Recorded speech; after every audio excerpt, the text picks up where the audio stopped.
Joining me right now, great pleasure to welcome Scott Mercer. He is a campaign director. A really fascinating video. If you all remember the Rubik's Cube, and you can never figure it out, well, he's going to tell us how. It's a video called You Can Do the Rubik's Cube. It's also going to be used for schools, and I think it's a great idea to teach math as well. And Scott joins us by telephone today from up in the Boston area. Scott, thanks for being with us. How are you? My pleasure. I'm doing great, Doug. How are you today? Doing great. Good to talk to you about this. I bought the Rubik's Cube is a gift from my dad. I don't know when it was, 20 years ago maybe now?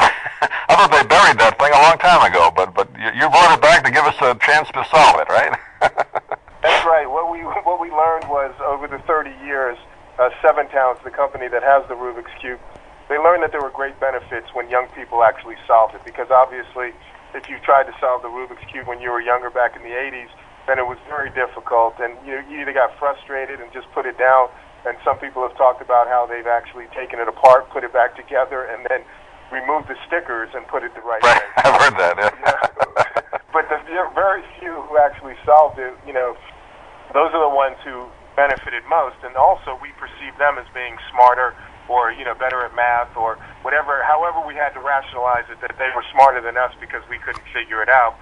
We wanted to capture that benefit and share it with the kids. And what's happened is, it evolved over a period of about 2 years. In our research, we realized that these kids actually feel smarter.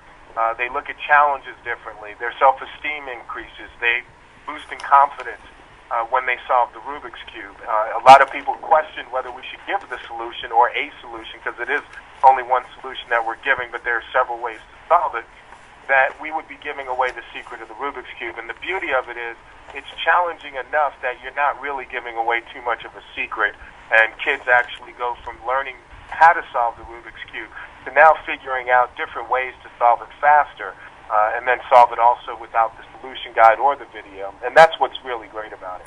What was the original purpose? Was it strictly as a toy or as a puzzle, or was it one of those things done by accident that became such a hot item? Do you know the story behind it? It's the latter.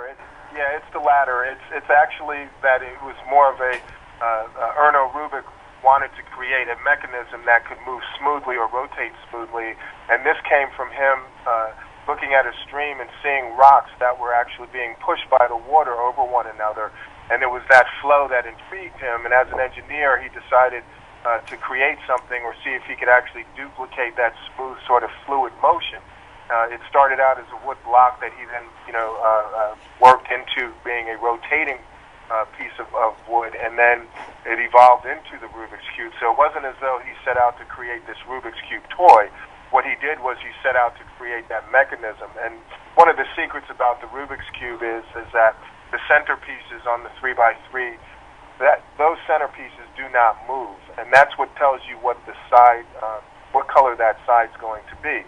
It's actually an XY axis. If you were to take apart a Rubik's Cube, you would see an XY axis. And therein lies one of the secrets of how to solve it, because a lot of people say, well, I've gotten one side. Well, if the other edge pieces on that side that you've solved do not match the center pieces on the other side of the cube, then you really haven't solved that one side. That's interesting. I've seen videos of usually little kids that can do it like in less than a minute, and I never figured out how they knew how to do that. So that's what they're doing then. They're picking one side and then getting those corners where they're supposed to be, right?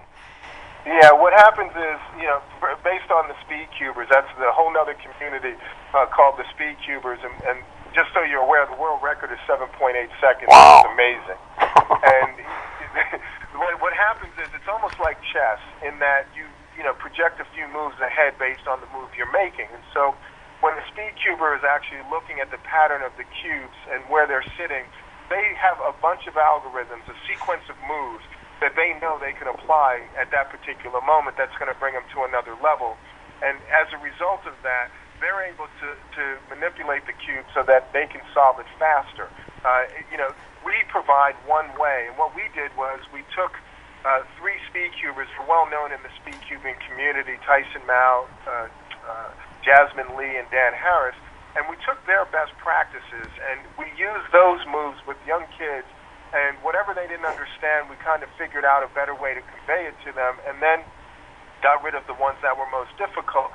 And so when you go through You Can Do the Rubik's Cube solution guide or watch the video, you're actually using speed cubing algorithms So when kids are actually solving it now, and they first solve it for the first time, without the solution guide or video, they're able to do it in a few minutes, meaning 3 or 4 minutes.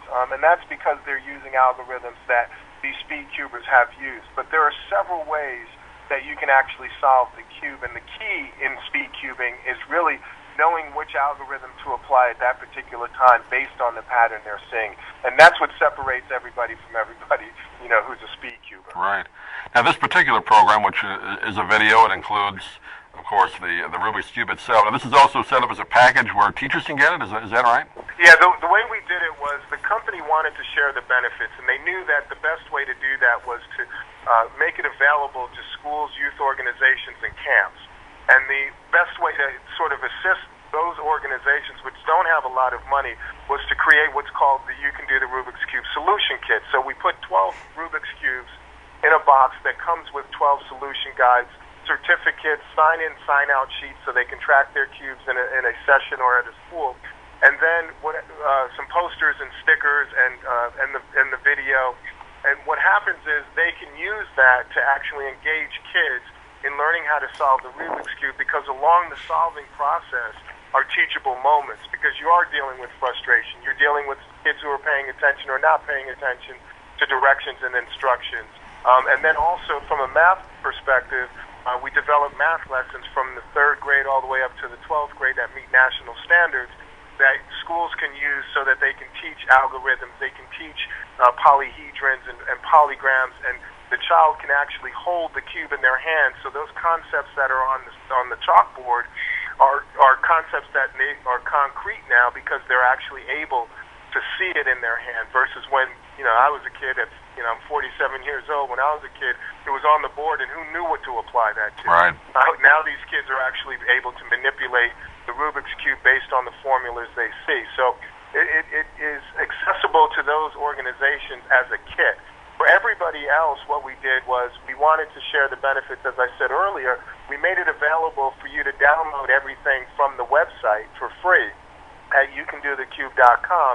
So you can actually download the solution guide. You can download posters, certificates, sign-in, sign-out sheets. If you're a parent, for instance, who wants to have a party, or if you're a parent who just wants to work with their child, then you can download the solution guide and work with the child, give that child a certificate of accomplishment. So the goal, like I said, is really the benefits of solving it and those opportunities that present themselves when a child goes through solving. Well, it's a great idea. People, again, can go to the website, youcandothecube, all one word.com. Well, I know down here in Sarasota we have some schools that are always looking for new ways to teach things. I'm sure they're going to be interested as well. Scott Mercer has been our guest. Scott, thanks for joining us today. We'll look forward to talking to you down the road. Thanks for being with us. It's my pleasure. I appreciate the time, and I want to hear that you solved it and you share that with your listeners, Doug. I'll let you know. We'll take a short break, and we'll be right back.